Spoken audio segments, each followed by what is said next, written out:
বন্ধুরা, তোমাদেরকে আবারও একটা নতুন ভিডিওর সাথে জানাচ্ছি স্বাগত। তো আজকের ভিডিওটাও কিন্তু মূলত একটা কমেন্টের উপরে বেশ করেই। তো আজকের ভিডিওতে আমি আলোচনা করব যে তোমরা যারা জিএনএম নার্সিং করবে ভাবছো কিংবা ফার্স্ট ইয়ার বা সেকেন্ড ইয়ারে করছো, তারা এই পুরো ভিডিওটা দেখলে তোমরা অনেকখানি উপকৃত হবে। আজকের ভিডিওর টপিক হলো যে তোমরা জিএনএম কমপ্লিট করার পরে তোমাদের সরকারিতে চাকরি পাওয়ার সম্ভাবনা কতটা, কিংবা কি কি প্রসিডিওর আছে সরকারি চাকরি পাওয়ার জন্য।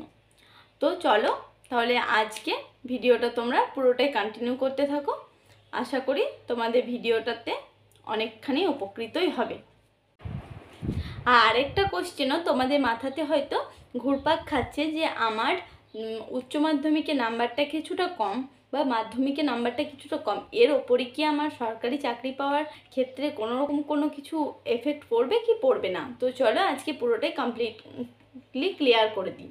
আগে যেহেতু ডাইরেক্ট জয়েনিং হতো, সেক্ষেত্রে আর তেমন কোনো অসুবিধা হতো না, তবে এই 2 বছর আগে পর্যন্ত ডাইরেক্ট জয়েনিং হয়েছে, কিন্তু এখন আর সেটা হচ্ছে না। এখন নাম্বারটাকে ডিস্ট্রিবিউট করে দেওয়া হচ্ছে। তো চলো আজকে তাহলে আলোচনা করে নেওয়া যাক যে তুমি মাধ্যমিক বা এইচএসে কত নাম্বার পেলে তোমার মোটামুটি সরকারিতে একটা পাওয়ার সম্ভাবনা রয়েছে, আর নাম্বার ডিস্ট্রিবিউশনটাই বা কী রয়েছে সেটা নিয়ে চলো আজকে আলোচনা করে নিই। তাহলে 100 নাম্বারের মধ্যে টোটাল হলো 100 নাম্বার। 100 নাম্বারের মধ্যে আমার 75 মার্কস রয়েছে অ্যাকাডেমিক স্কোর।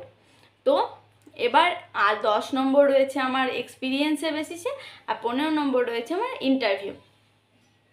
তো আরেকটা কথা বলি, এই যে 75 নাম্বার আমি বললাম 75 মার্কস, তো 75 নাম্বারের মধ্যে আবার তোমাদের 10 নম্বর রয়েছে মাধ্যমিকের রেজাল্ট থেকে, 25 নম্বর রয়েছে এইচএসের রেজাল্ট থেকে, আর 35 নম্বর রয়েছে তোমার মাধ্যমিক এই জিএনএমের যে নার্সিংটা করলে সেই 3 বছরের রেজাল্টের ওপর।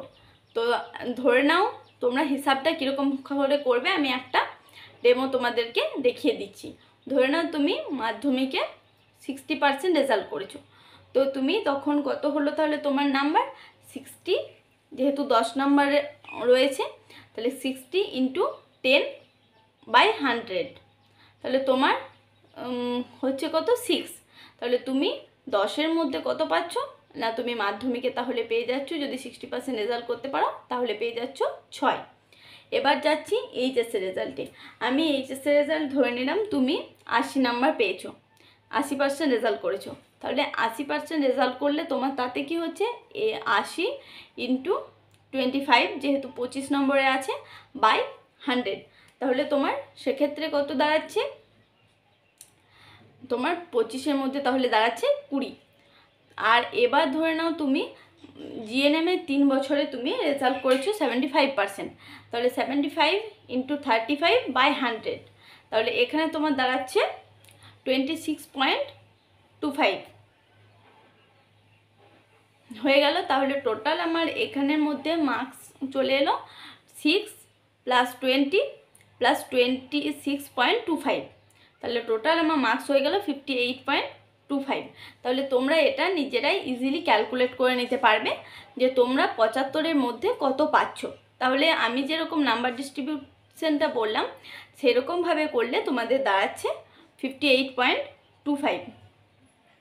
তাহলে তোমরা আশা করি নাম্বার ডিস্ট্রিবিউশনটা বুঝতে পারলে এইচএসের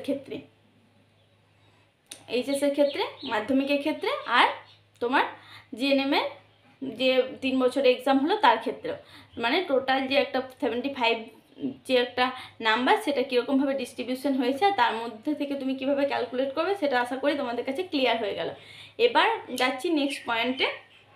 নেক্সট পয়েন্ট হলো তোমার এক্সপিরিয়েন্সের বেসিসে। তো সেটা তুমি কোনো একটা হসপিটালে যখন 1 বছর তুমি ডিউটি করবে, তারপরে তোমাকে ওই এক্সপিরিয়েন্সের বেসিসে নাম্বারটা দেওয়া হবে।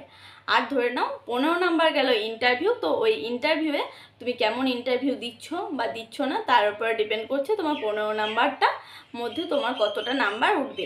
তো এর আগে আমি বলে রাখি 15তে তুমি যতই পাও সেটা ওখানে গিয়ে তুমি বুঝতে পারবে, কিন্তু মাধ্যমিক কিংবা এইচএসে তোমার কত হচ্ছে 10-এর মধ্যে কিংবা 25-এর মধ্যে সেটা তুমি আগে থেকেই জানতে পেরে যাচ্ছ। তাহলে তোমরা যদি একটাই এরকমভাবে ধারণা নিয়ে নাও তাহলে তোমরা বুঝতেই পারবে যে তোমাদের পক্ষে জিএনএমটা করাটা কতটা সঠিক কিংবা কতটা ভুল। যাই হোক, আশা করি আজকের যে কোশ্চেনটা করেছিলেন তার সেই টপিকের বেসিসে আমি কোশ্চেনের অ্যান্সারটা দিয়ে আপনাকে ক্লিয়ার করতে পেরেছি কোশ্চেনটা। তাহলে আর যদি কিছু কোশ্চেন থাকে তাহলে অবশ্যই আমাকে কমেন্টে জানাবেন, আমি অবশ্যই আমার সাধ্যমতো ক্লিয়ার করে দেওয়ার চেষ্টা করব। তাহলে আজকে ভিডিওটা এখানেই শেষ করছি, দেখা হচ্ছে নেক্সট কোনো ভিডিওতে। বাই।